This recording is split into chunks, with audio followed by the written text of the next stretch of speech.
Hello, আসসালামু আলাইকুম। আমি সুমন, লালুর সুমনের সাথে। আজকে রোজার প্রথম দিন। আমি আপনাদের কথা দিয়েছিলাম যে 27টি রোজা, প্রথম রোজা থেকে শুরু করে 27টা রোজা পর্যন্ত, মানে 27 রোজা পর্যন্ত আমরা 27টি ক্লাস নিব। 27 × 10 মানে 270 মিনিট। তার ধারাবাহিকতায় আজকে তার প্রথম দিন। আজকে শিখবো হচ্ছে হিসাব সমীকরণ। হিসাব সমীকরণের কথা করানোর জন্য তার আগে আমি একটু কথা বলে নেই। বাংলাদেশের যত স্যারের কাছে 9 থেকে শুরু করে আজ পর্যন্ত যত স্যারের কাছে হিসাব সমীকরণ শিখেছেন তার ব্যতিক্রম হবে 100%। হিসাব সমীকরণ হচ্ছে একবার সহজ একটা টপিক। আমরা অনেক সময় ভয় পাই, বা কোটা যোগ করতে হবে, কোটা বিয়োগ করতে হবে, কি করতে হবে না করতে হবে, এই জন্য আসলে আমরা হিসাব সমীকরণ দেই না। আমাদের অনেকের লাইফ থেকে হিসাব সমীকরণ সরে গেছে। যেহেতু হিসাব বিজ্ঞানের প্রথম পার্টটা হিসাব সমীকরণ, অবশ্যই আমাদের এখান থেকে শুরু করা উচিত। হিসাব সমীকরণটা শিখাবো একবার সহজ টেকনিকে। আমরা হচ্ছে কি হিসাব এই যে আমি যে করাচ্ছি, আমি হিসাব বিজ্ঞানের যে স্যারের লেখকটা, মানে যে লেখকের বইটা ব্যবহার করি, হচ্ছে আপনার হচ্ছে অলিউল্লাহ স্যারের বই। এটা আমি দীর্ঘ 11 বছর যাবত এই সাভারে পড়াচ্ছি। তা আমি এই লেখকের বইটা পড়াচ্ছি। তারা আমার কাছে মনে হয়েছে অনেক সুন্দরভাবে লেখা এবং সহজভাবে লেখা, এবং আমার যত স্টুডেন্ট আছে এবং যত স্টুডেন্ট পড়াই সবাইকে আমি এই লেখকের বইটাই সাজেস্ট করি। এই লেখকের বইটা কিনলে আপনাদের জন্য সহজ হবে, কারণ আমি যে বাসার কাজটা দিব ওই লেখকের বই থেকে। আর যদি না কিনে থাকেন বা আপনার যদি না থাকে, হোয়াটসঅ্যাপ নাম্বারে অবশ্যই বা আমাকে বলবেন, আমি ছবি তুলে আপনাদের হোয়াটসঅ্যাপ নাম্বারে সেন্ড করে দেবো, যাতে আপনি বাসার কাজটা সমাধান করতে পারেন। আসেন আমরা হিসাব সমীকরণটা শিখি। হিসাব সমীকরণ মূলত হচ্ছে কি, আমরা একটা 9 থেকে একটা সূত্র জানি, এ সমান এল প্লাস ওই। হিসাব সমীকরণ হচ্ছে কি, এ হচ্ছে একটা সম্পদ, এল হচ্ছে একটা দায়, ও হচ্ছে একটা মালিকানা সত্ত্ব। এই ওইকে ভাঙলে আমরা 4টা জিনিস পাই। সিতে পাই মূলধন, আর হচ্ছে এটা ছিল আয়, এটা ব্যয়, এটা উত্তোলন। এখন এই 2টা জিনিস বাদে বাকি সবগুলো ওই। ধরে নেন ওই আপনার গার্লফ্রেন্ড। এই গার্লফ্রেন্ডের মধ্যে শান্তি আছে, দুঃখ আছে, আনন্দ আছে, বেদনা আছে। আমি কি কেন ওইকে গার্লফ্রেন্ড বলছি, এটা আমরা পর্যায়ক্রমে শিখবো। এ হচ্ছে কি একটা সম্পদ। এই সম্পদের সর্বপ্রথম থাকবে একটা নগদ। নগদ থাকা মানে মনে করবেন কোন অঙ্কের মধ্যে 1 তারিখে নগদ দিয়ে শুরু হয়েছে, হবে নগদ থাকলেই মনে করতে হবে মূলধন আছে। যদি 1 তারিখে মূলধন দিয়ে শুরু হয়, বুঝতে হবে নগদ আছে। নগদ নাই, মূলধন নাই, আসলে বিনিয়োগ, তাহলে মনে করতে হবে এটা নগদ আছে, মূলধন আছে। তাহলে কেমন থাকতে পারে, মিস্টার রহিম নগদ এত টাকা নিয়ে ব্যবসা শুরু করলো, নগদ আছে, বুঝতে হবে মূলধন আছে। মিস্টার রহিম নগদ এত টাকা মূলধন নিয়ে ব্যবসা শুরু করলো, মূলধন আছে মানে নগদ আছে। নগদ নাই, মূলধন নাই, মিস্টার রহিম 10,000 টাকা বিনিয়োগ করলেন, মনে করতে হবে বিনিয়োগ করছেন মানে নগদন আছে, মূলধন আছে। তার বলতে পারছি নগদনটা সারা জীবন থাকবে। নগদ থাকা মানে মূলধন থাকা। দেনাদারটা সবসময় নাও থাকতে পারে। যদি ওই অঙ্কের মধ্যে বাকিতে বিক্রয়, কি ভাই, বাকিতে বিক্রয় থাকলে দেনাদারটা আসবে, আর বাকিতে সেবা প্রদান করলে দেনাদারটা আসবে। তার মানে কি, দেনাদার কিন্তু এই 2টা ওয়ার্ড থাকলে দেনাদার আসতেছে, তাছাড়া আসতেছে না। ভূমি, অফিস সরঞ্জাম, দালান কোটা, ডেলিভারি ভ্যান, সাপ্লাইজ, ব্যাংক, এইগুলো যদি অঙ্কের মধ্যে থাকে সম্পদের মধ্যে, তাহলে নিব না। অগ্রিম ভাড়া, অগ্রিম বীমা, অগ্রিম বেতন, এই অগ্রিম কথাটা যদি কোনো খরচের আগে অগ্রিম লেখা থাকে আমাদের জন্য সম্পদ হয়। কিন্তু অগ্রিম কথাটা না থাকলে 2 মাস 3 মাস লেখা থাকলে ধরে নেবো আমাদের জন্য এটা আমার জন্য একটা সম্পদ। এখন অনেক সময় আমরা আসলে কয়টা সম্পত্তি কয়টা দায় বুঝি না। আমি যে কয়টা টপিকস লিখছি, সম্পত্তি এবং দায়, সম্পত্তিগুলো এইগুলো, দায় লিখছি পাওনাদার বা পদে হিসাব। আর যদি কখনো অঙ্কের মধ্যে ঋণ নামে ওয়ার্ডটা থাকে, কি ভাই, ঋণ নামে, সম্পত্তি এবং দায় যে কয়টা কথা লিখছি, এই কয়টা কথা ব্যতীত যদি কোনো নতুন কথা আসে, মনে করতে হবে ওই মধ্যে আছে, মানে গার্লফ্রেন্ডের মধ্যে আছে। গার্লফ্রেন্ডের মধ্যে আপনার এই টু জেড সব কথাগুলো আপনি পাবেন। এখন কিভাবে সম্পত্তি দায় বাছাই করব, আপনি এই সম্পত্তি এবং দায়গুলো মনে রাখবেন, অন্য কিছু আপনার মনে রাখার দরকার নাই। এখন আমরা দেখবো যে আচ্ছা, মিস্টার সুমন নগদ, আমি কি নগদ লিখছি? হ্যাঁ লিখছি। আসবাবপত্র, হ্যাঁ লিখছি। তারপর ঋণ লিখছি, এই ঋণ একটা দায় পেলাম, হ্যাঁ। তারপর হচ্ছে বাকিতে পণ্য বিক্রয়, এই বাকিতে পণ্য বিক্রয় আসছে বিদায় মনে করতে হবে এখানে একটা দেনাদার আছে। তার মানে এই যে আমাদের একটা সম্পদ পেলাম, দেনাদার আছে। বাকিতে যন্ত্রপাতি করা, এই যন্ত্রপাতি আমাদের জন্য একটা সম্পদ, আর বাকিতে কিনছি বিদায় আমাদের কি হয়ে গেছে, এটা পাওনাদার আছে। তার মানে এই পাওনাদারটা আমাদের জন্য একটা দায়। তার মানে হচ্ছে কি, দায় পেলাম কয়টা, ঋণ পেলাম আর পাওনাদার পেলাম। আর নগদ আছে বিদায় কি আছে ভাই, মূলধন আছে। বেতন দায় সম্পত্তির মধ্যে লিখে নেই, বা 2 মাসের ভাড়া প্রদান, এই 2 মাস লেখা আছে তাই আমাদের জন্য একটা সম্পদ হচ্ছে, সেটার নাম হবে অগ্রিম ভাড়া। বিনামূল্যে পণ্য বিতরণ, কোন সম্পত্তি এবং দায় লিখে নেই। তার মানে আমরা কিভাবে সম্পত্তি বের করবো, যে কয়টা সম্পত্তি এবং দায় আমি লিখছি এই কয়টা কথা ব্যতীত যদি কোনো নতুন তথ্য আসে, মনে করতে হবে ওইর মধ্যে আছে। ওই মানে কি, গার্লফ্রেন্ড মানে মালিকানা সত্ত্ব। এই গার্লফ্রেন্ডের মধ্যে সুখ আছে, দুঃখ আছে, আনন্দ আছে, বেদনা আছে। গার্লফ্রেন্ডের সাথে কথা বললে ভালো লাগে, আবার কথা না বললে খারাপ লাগে, আবার কথা বললেও খারাপ লাগে, না বললে আবার ভালো লাগে। সব দিক দিয়েই মনে করবেন ওই আছে। এখন আমরা সম্পত্তিগুলো পাইলাম কয়টা, নগদ একটা, আসবাবপত্র একটা, আপনার বাকিতে পণ্য বিক্রি করছে বলতে দেনাদার একটা, যন্ত্রপাতি একটা, 1 2 আর হচ্ছে 3 4 আর এই যে একটা অগ্রিম, 5টা সম্পদ পেলাম। তো পেলাম কি ভাই, নগদ। পরে পেলাম কি, আসবাবপত্র, সংক্ষেপে লিখতেছি। পরে পেলাম হচ্ছে আপনার দেনাদার। পরে পেলাম আপনার যন্ত্রপাতি। পরে পেলাম হচ্ছিল অগ্রিম ভাড়া, অগ্রিম ভাড়া। আর এখানে দায় পাইছি কি কি ভাই, দায় পাইছি বাকিতে যন্ত্রপাতি কিনছে, এখানে একটা পাওনাদার আইছে, আর ঋণ কথাটা লেখা আছে তাই ডিরেক্ট ঋণ আসবে। আর এখানে আছে আপনার মূলধন। এখন আমরা জাবেদা করার চেষ্টা করব। এখন এই সম্পত্তি জন্মগত স্থান হচ্ছে ডেবিট, কি ভাই, জন্মগত স্থান কি ডেবিট। ওরা এই সম্পত্তিগুলো জন্মগ্রহণ করছিল ডেবিট দেশে, মনে করেন ওদের দেশটা হচ্ছে ডেবিট দেশ, আর এই পাঁচটা জন্মগ্রহণ হচ্ছিল ক্রেডিট দেশ। এখন জাবেদা করার সময় যদি এই সম্পত্তির জন্ম স্থানের সাথে মিলে যায় তাহলে যোগ হবে, না মিললে বিয়োগ হবে। মনে করতে হবে সম্পত্তির জন্ম হয়েছে ডেবিট দেশে। আমি যদি লিখি নগদ এত টাকা, আসবাবপত্র এত টাকা ও ঋণ নিয়ে এত টাকা নিয়ে ব্যবসা শুরু করলো। আচ্ছা ভাই, যদি কোনো অঙ্কের মধ্যে আপনার হচ্ছে ঋণ থাকে, ঋণের টাকা কার সাথে যোগ হয়, নগদের সাথে। আমরা যদি জাবেদা করি, জাবেদা করলে কি হবে, নগদান হিসাব ডেবিট, আপনার হচ্ছে আসবাবপত্র হিসাব ডেবিট, মূলধন ক্রেডিট আর ঋণ ক্রেডিট।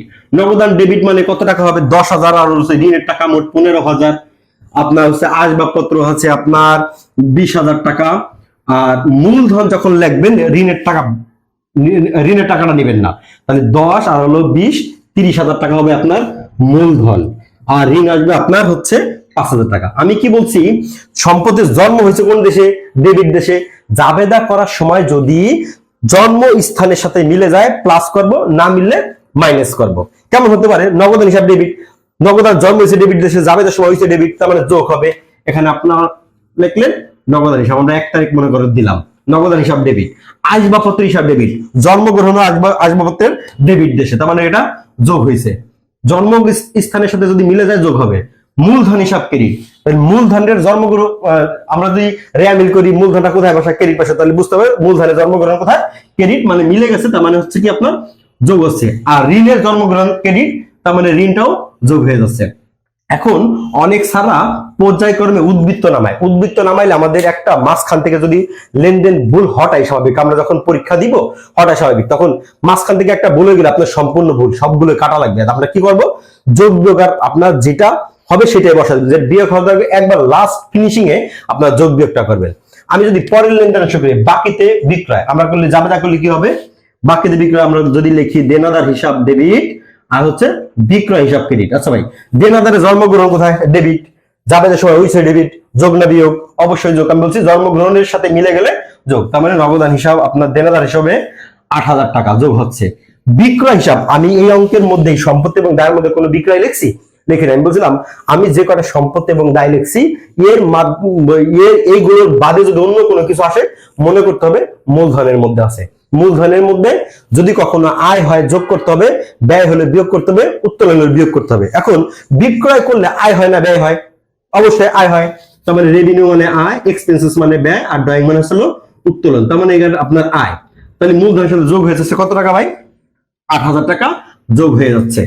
আমরা পরবর্তীতে যদি পরের লেনদেনে আমি যদি লিখি ধারে যন্ত্রপাতি ক্রয় করা হলো, তাহলে আমরা যদি জাবেদা লিখি যন্ত্রপাতি হিসাব ডেবিট আর পাওনাদার হিসাব ক্রেডিট। আচ্ছা, যন্ত্রপাতি জন্মগ্রহণ হয়েছে কোন দেশে, ডেবিট দেশে, জাবেদার সময় হয়েছে ডেবিট, তার মানে আমরা কি করব, প্লাস করে দিব কত টাকা, 7,500 টাকা। পাওনাদার হিসাব ক্রেডিট, আচ্ছা পাওনাদারের জন্মগ্রহণ কোন দেশে, পাওনাদার জন্মগ্রহণ হচ্ছে ক্রেডিট দেশে, জাবেদার সময় হয়েছে ক্রেডিট, তার মানে এটার সাথে আমরা কি করে দিব, যোগ করে দিব। জন্মগ্রহণের সাথে মিললেই আমরা যোগ। তারপরে লেখা আছে আপনার হচ্ছে বেতন প্রদান। এখন জাবেদা করলে কি হবে, বেতন হিসাব ডেবিট, নগদান হিসাব ক্রেডিট। আচ্ছা, বেতনটাকে আমি কোন সম্পত্তি দায়ের মধ্যে লিখছিলাম, লিখে নিই। তাহলে আমরা কি করব, আমরা চলে যাবো ওই যে সে গার্লফ্রেন্ডের কাছে। তাহলে বেতন প্রদান করছে, আয় হয়েছে না ব্যয় হয়েছে? অবশ্যই ব্যয় হয়েছে। তাহলে ব্যয়ের আগে কি চিহ্ন হবে? মাইনাস চিহ্ন দিয়ে আছে, তাই আমরা মূলধন থেকে কি করে দিব? মাইনাস করে দিব। তাহলে আমি একটা কথা বলছি যে ভাই এখানে আপনি যোগ বিয়োগ করবেন না, দেন এই মাইনাস দিয়ে দিলাম। নগদান হিসাব ক্রেডিট। আচ্ছা ভাই, নগদানের জন্মগ্রহণ কোথায়? ডেবিট দেশে, কিন্তু জাবেদার সময় হয়েছে কোথায়? ক্রেডিট। তার মানে কি আমাদের মিলে নাই, জন্মগ্রহণের সাথে মিলে নাই, তার মানে বিয়োগ করে দিব। এই যে আপনার পরবর্তীতে কি লেখা আছে? 2 মাসের ভাড়া প্রদান। আমি বলছিলাম অগ্রিম ভাড়া লেখা থাকবে বা 2 মাস 3 মাস লেখা থাকলে আমাদের জন্য সম্পদ হবে। তাহলে হচ্ছে কি অগ্রিম ভাড়া, তাহলে আমি জাবেদা লিখতে পারি কি অগ্রিম ভাড়া হিসাব ডেবিট আর নগদান হিসাব ক্রেডিট। তাহলে অগ্রিম ভাড়াটা আমাদের জন্য সম্পদ। তাহলে জন্মগ্রহণ যে দেশে সম্পদের সাথে জাবেদার সময় মিলে গেছে, তাহলে আমরা যদি নর্মাল ভাবে জাবেদা করি অগ্রিম ভাড়া ডেবিট, নগদান হিসাব ক্রেডিট, অগ্রিম ভাড়ার জন্মগ্রহণ হিসেবে ডেবিট দেশে, জাবেদার সময় হয়েছে কি ডেবিট, তার মানে প্লাস হয়ে যাবে, কারণ জন্মগ্রহণের সাথে মিলে গেছে। কত টাকা ভাই? 8,000 টাকা। এবং হচ্ছে নগদান হিসাব ক্রেডিট। নগদানের জন্মগ্রহণ কোথায়?